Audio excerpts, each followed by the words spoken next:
The Ides of March are come. Aye, Caesar, but not gone. Hail, Caesar!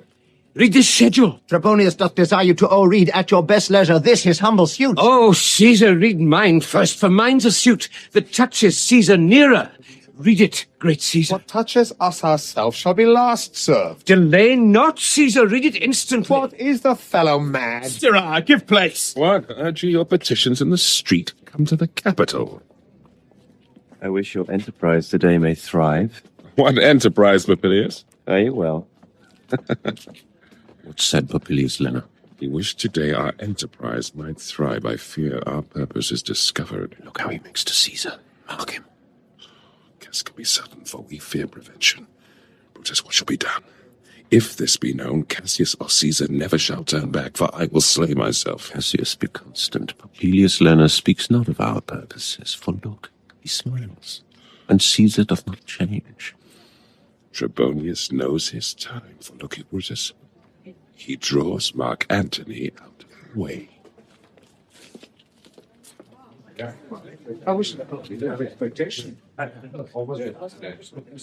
Where is Metellus Simba? Let him go and presently prefer his suit to Caesar. He is addressed.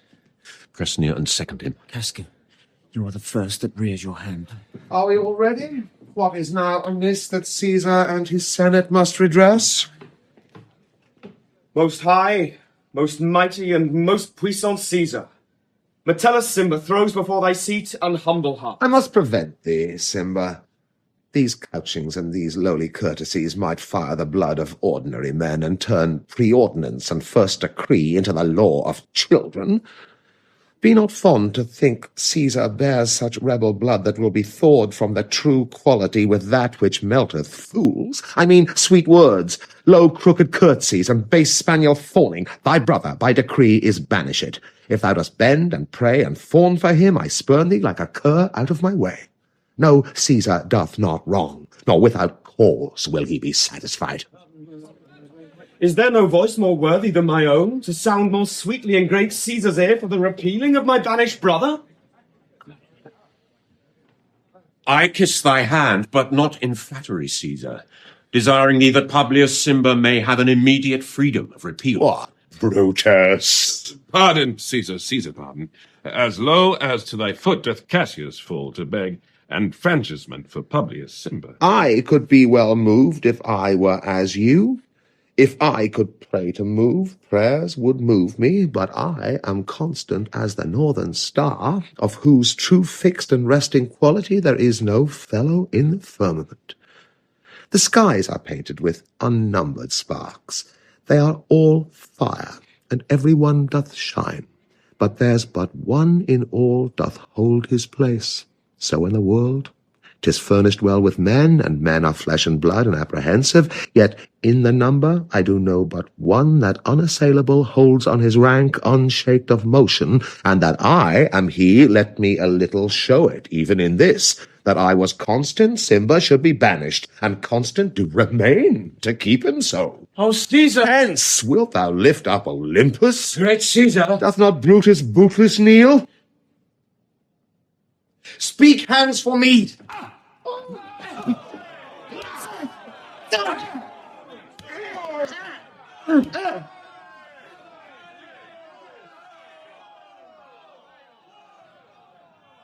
That's to Brute.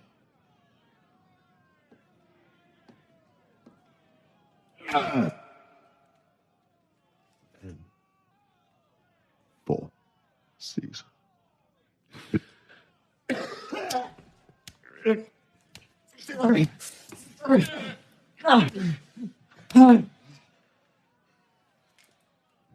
Liberty! Freedom! Tyranny is dead! Run hence! Proclaim!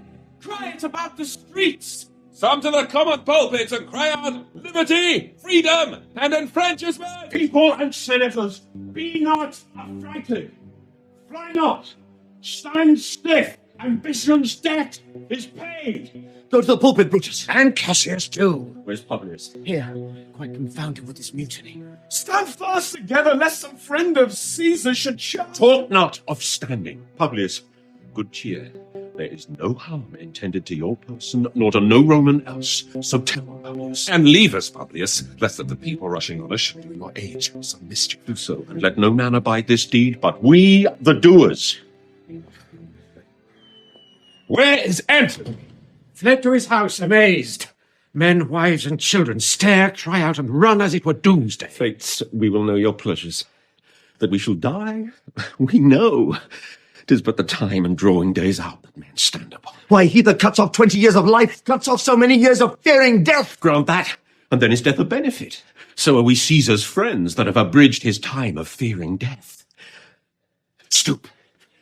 Romans, stoop, and let us bathe our hands in Caesar's blood up to the elbows and besmear our swords. Then walk we forth, even to the marketplace, and waving our red weapons o'er our heads, let's all cry, peace, freedom, and liberty. Stoop then, and wash. How many ages hence shall this, our lofty scene, be acted over in states unborn, and accents yet unknown? How many times shall Caesar bleed in sport, that now on Pompey's basis lies along no worthier than the dust? So oft as that shall be, so often shall the not of us be called the men that gave their country liberty. What? Shall we forth? Every man away. Brutus shall lead, and we will grace his heels with the most boldest and best hearts of Rome. Soft. Who comes here? A friend of Antony's. Thus, Brutus, did my master bid me kneel. Thus did Mark Antony bid me fall down, and being prostrate, thus he bade me say, Brutus is noble, wise, valiant, and honest. Caesar was mighty, bold, royal, and loving. Say I love Brutus, and I honour him. Say I feared Caesar, honoured him, and loved him. If Brutus will vouchsafe that Antony may safely come to him and be resolved how Caesar hath deserved to lie in death, Mark Antony shall not love Caesar dead so well as Brutus living, but will follow the fortunes and affairs of noble Brutus, thorough the hazards of this untrod state with all true faith. So says my master Antony. Thy master is a wise and valiant Roman. I never thought him worse. Tell him, so please him come unto this place, he shall be satisfied, and by my honour depart untouched. I'll fetch him presently.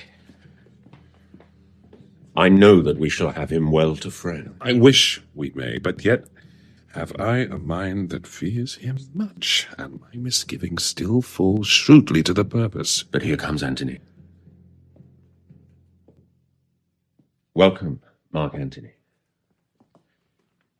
O mighty Caesar, dost thou lie so low? Are all thy conquests, glories, triumphs, spoils shrunk to this little measure? Fare thee well.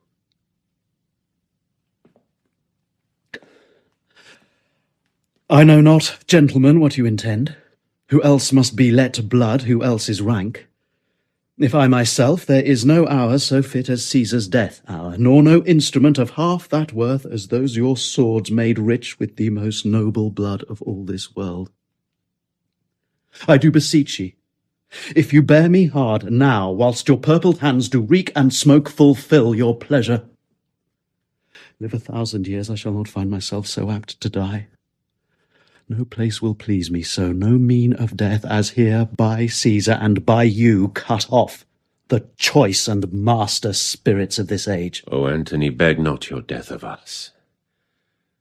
Though now we must appear bloody and cruel, as by our hands and this our present act you see we do, yet see you but our hands, and this the bleeding business they have done. Our hearts you see not. They are pitiful, and pity to the general wrong of Rome, as fire drives out fire, so pity, pity, hath done this deed on Caesar. For your part, to you our swords have leaden points, Mark Antony. Our arms in strength of malice, and our hearts of brother's temper, do receive you in with all kind love, good thoughts, and reverence. Your voice shall be as strong as any man's in the disposing of new dignities.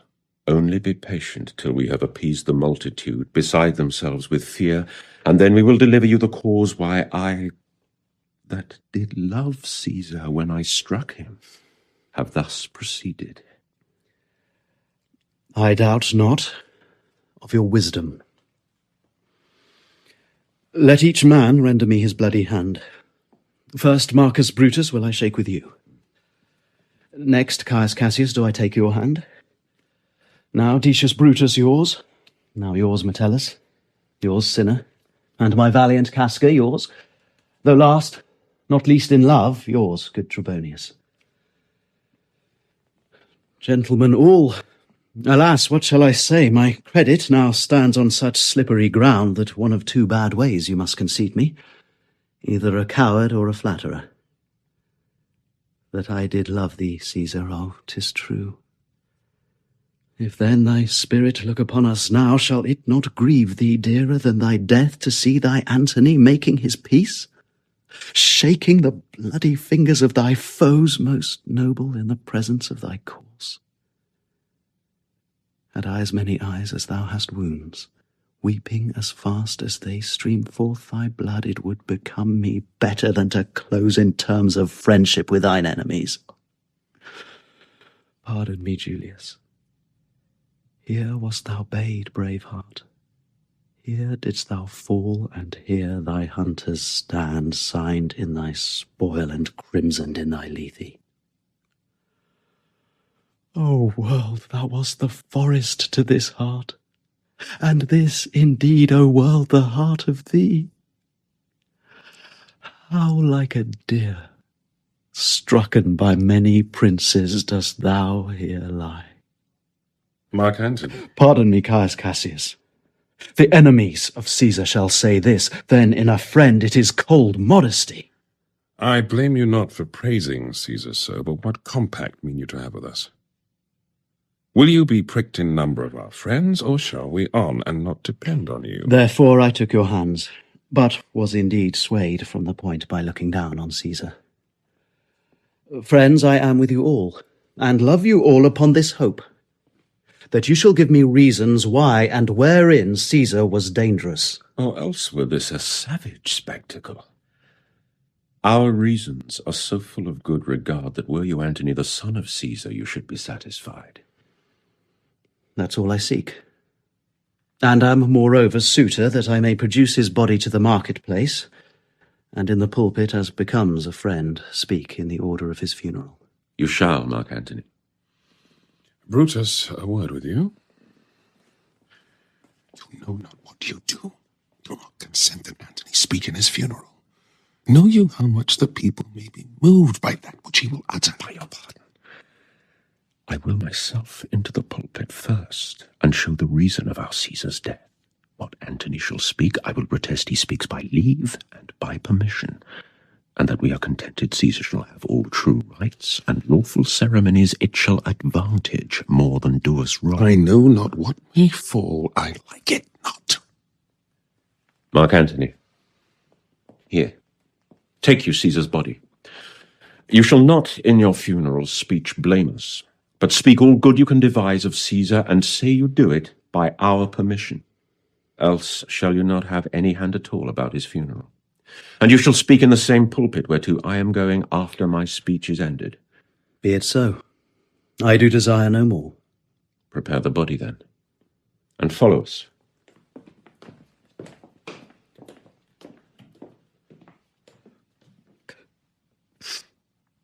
Oh, pardon me, thou bleeding piece of earth, that I am meek and gentle with these butchers. Thou art the ruins of the noblest man that ever lived in the tide of times. Woe to the hand that shed this costly blood! Over thy wounds now do I prophesy, which like dumb mouths do ope their ruby lips to beg the voice and utterance of my tongue. A curse shall light upon the limbs of men. Domestic fury and fierce civil strife shall cumber all the parts of Italy. Blood and destruction shall be so in use, and dreadful objects so familiar that mothers shall but smile when they behold their infants quartered with the hands of war, all pity choked with custom of fell deeds. And Caesar's spirit, ranging for revenge, with Arte by his side come hot from hell, shall in these confines with a monarch's voice cry havoc and let slip the dogs of war, that this foul deed shall smell above the earth with carrion men groaning for burial. You serve Octavius Caesar, do you not? I do, Mark Antony. Caesar did right for him to come to Rome. He did receive his letters and is coming, and bid me say to you by word of mouth, "Oh, Caesar." Thy heart is big. Get thee apart and weep. Passion I see is catching, for mine eyes, seeing those beads of sorrow stand in thine, began to water. Is thy master coming? He lies tonight within 7 leagues of Rome. Boast back with speed and tell him what hath chanced. Here is a mourning Rome, a dangerous Rome, no Rome of safety for Octavius yet. Hie hence and tell him so. Yet stay a while. Thou shalt not back till I have borne this course into the marketplace. There shall I try in my oration how the people take the cruel issue of these bloody men, according to the which thou shalt discourse to young Octavius of the state of things. Lend me your hand.